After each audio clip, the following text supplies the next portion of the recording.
I'm going to talk about something that happened a year ago when a group of us went camping in a certain mountain. It was a little before our university summer break. I got a call from my old high school friend, A. We'd ended up going to different universities, so we didn't see each other much anymore, but we still got the occasional phone call. This time, I suggested that our usual high school group should get together to do something since it had been so long. Right after summer break started, we all gathered at A's apartment. There were 4 of us, me, A, B, and C, the same group that had hung out together a lot in high school. We spent some time catching up, and then we got to the main question, so, what should we do? But nothing good came to mind. While we were sitting there, C, who hadn't really been part of the discussion and was fiddling with A's computer, suddenly blurted out, "How about we pick a random place on Google Maps and go camping?" The rest of us, A, B, and I, all went, "Huh?" in unison. C, looking quite serious, continued, "No, think about it. Doesn't it sound interesting? We'd pick some place at random that we know nothing about, and go camping there." He had this triumphant look on his face. And, well, it did sort of sound like it could be fun in a spur-of-the-moment kind of way. As if reading my mind, B chimed in, "Okay, then. Why don't we search for campgrounds and just pick one?" But C countered, "Wouldn't that be boring? Let's avoid official campgrounds and pick some completely deserted spot deep in the mountains." We all agreed that sounded interesting. So we started poking around on Google Maps, looking for some mountainous area. Eventually, we spotted a place in the Chugoku region, in western Japan, that looked like it had a forest road running through it and no houses around. Zooming in, we saw there was an open spot by a river, which looked perfect for camping. The 4 of us all come from eastern Japan and didn't know much about the West, and it seemed to match exactly what we were after in terms of location and geography. We decided on that as our campsite. On the morning of our departure, we piled into a beat-up old K car that C had bought with money from his part-time job, and off we went. By late afternoon that same day, we arrived near our destination. We ate and took a bath at a local hot spring facility, kind of like a supercento, then slept on a bench in a nearby park. The next day, we stocked up on enough water and food at a local convenience store and supermarket to last 3 days, and headed to our chosen spot. Checking the map on my phone as we drove deeper into the mountains, we eventually lost all cell service. Still, the road leading us there matched the forest road we'd found online, so we followed it and reached the open area without any trouble. When we got there, the place looked even better than it had in the Google Maps satellite view. A beautiful, clear river flowed right next to the spot, and the area by the riverside was quite spacious. It didn't have any of that muggy feeling you sometimes get next to rivers. We immediately got to work setting up camp.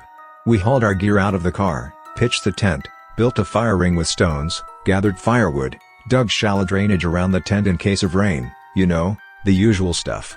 Because we'd arrived early, everything was finished by around 2 p.m. Afterward, we just lazed around for a bit by the river, skipping stones and such. Then I said, "We've got time to kill. Wanna go explore around here a bit?" We were bored, so nobody disagreed.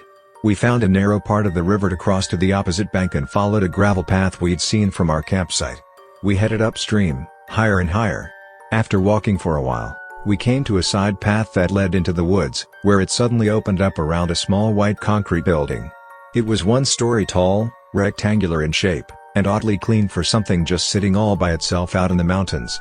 At a glance, it was impossible to tell what it was used for. There were only a few windows, all with blinds drawn, making it impossible to see inside.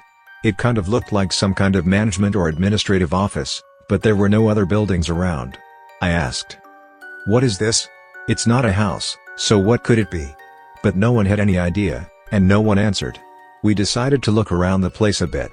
It didn't take long to figure out that at least it didn't look like anyone was using it now. Why? Because while the area in front was covered in gravel and looked normal, the backyard was overgrown with weeds, clearly untouched for years. Then A, who'd been standing out front, called over, "Hey, you guys, come here for a second." When we got over to him, we saw that he'd opened the building's door. C said, "Dude, seriously, that might be pushing it. Are you sure about this?" B added, "Wait, was it not locked or anything?" I answered, looking unbothered and almost pleased with himself. "Nah, it wasn't locked.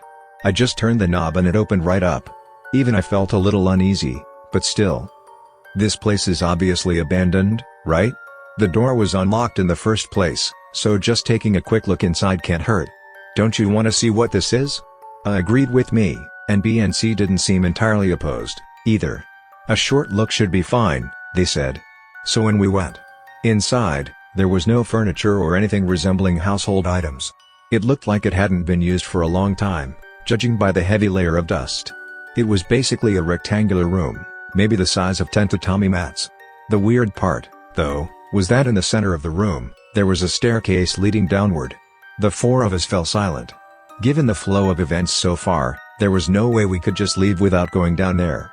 The only question was, who'd suggest it first? It was obviously suspicious, a dark stairway in a random mountain building. Nobody wanted to be the one to say, let's check it out.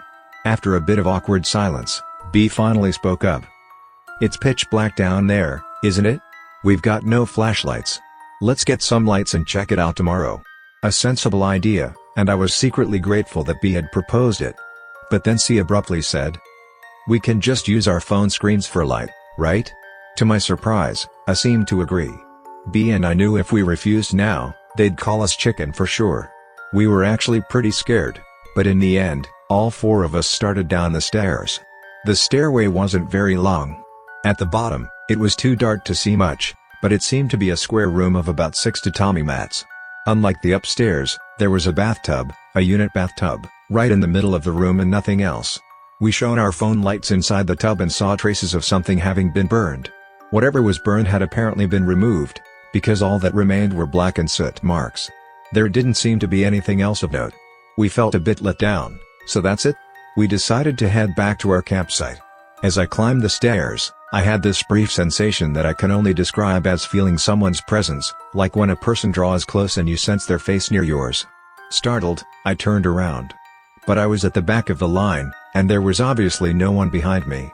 The other three, already ahead, asked, "What's up?" I just said, "Nothing, must have been my imagination," and kept going.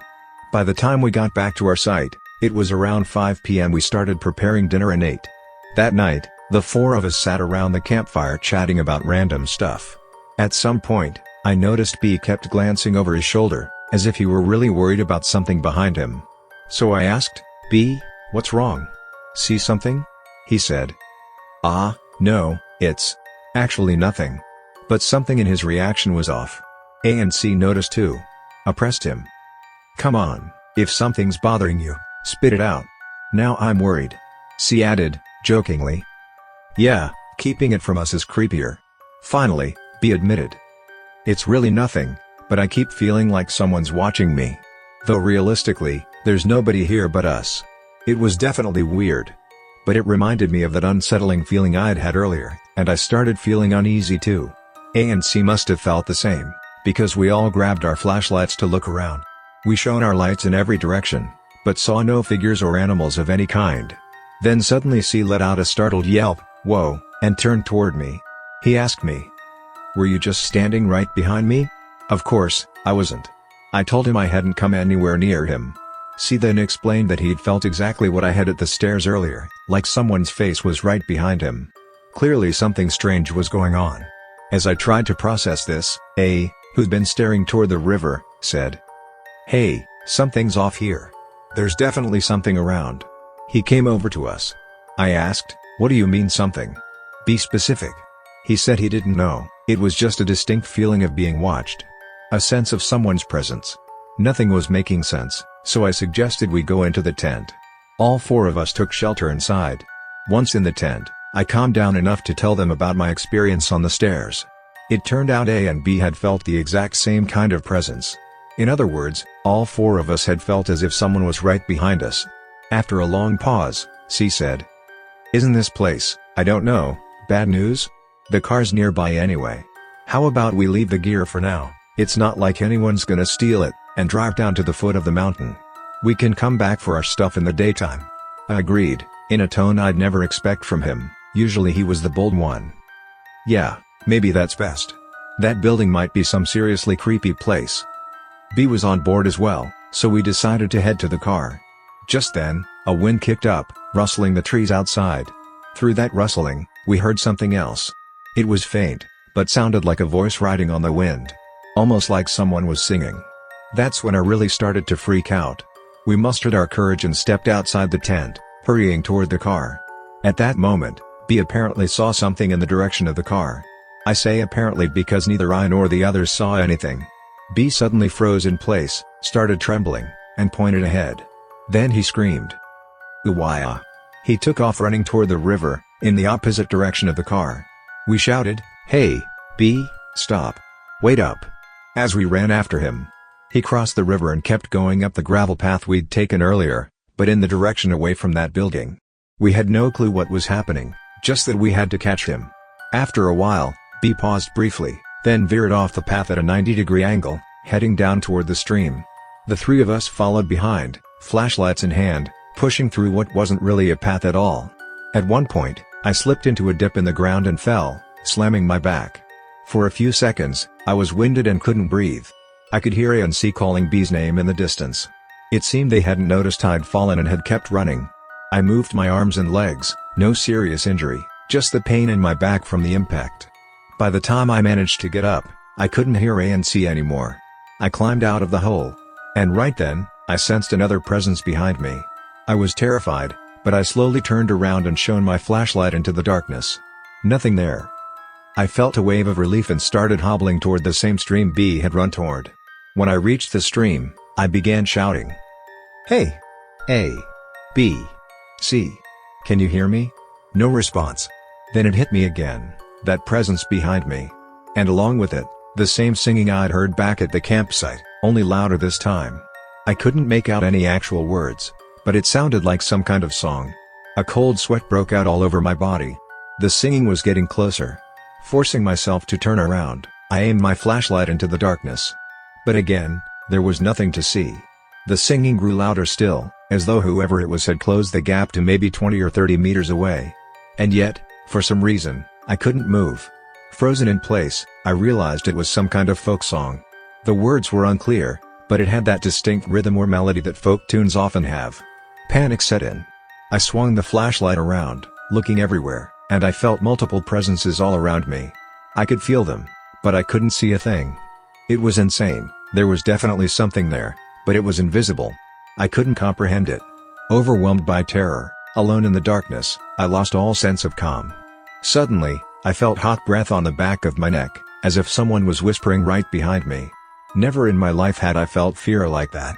I whipped around, shining my flashlight, but saw nothing. Still, I was certain something was there, mere inches away. That was it for me. I bolted in the opposite direction of the singing, running full tilt through branches and brambles that scratched me all over. I didn't care. I just ran. Eventually, I burst out onto a reasonably wide paved road. By then, I could no longer sense either the presence or the singing. Relieved, I checked my phone. Still no signal. No choice but to pick a direction and walk, figuring I'd get somewhere eventually on this bigger road. Before long, I heard a car coming up behind me. Thank God, I thought. I saw its headlights and waved my arms, stepping into the road a bit. I shouted at the top of my lungs. "Help me. Please." As the car drew closer, something happened. I felt hands grip both my ankles. Hard. Pain shot through my legs, and I couldn't move.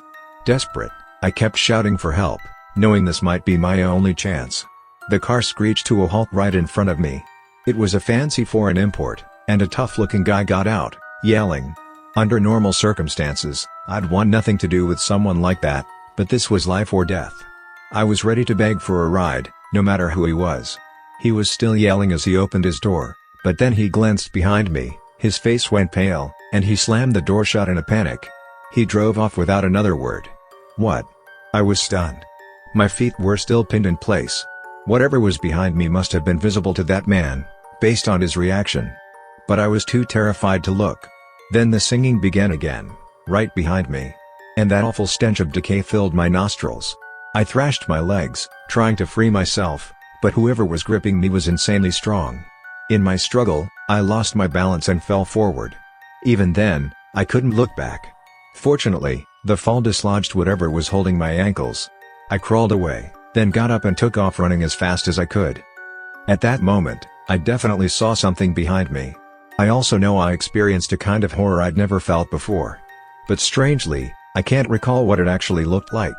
Reading this, you might think it's weird, but all I can say is that I have no memory of its shape or form. Only the undeniable fact that I saw something terrifying. I must have run over a kilometer. Suddenly, my phone started ringing. I'd finally reached a spot with reception. It was A calling, and I could hear C's voice in the background. A was frantic. "Hey, are you okay? Where are you?" I told him I was alright, just on some big road. Then I asked the question burning in my mind. "Have you found B? Is he okay?" I said yes, B was with them.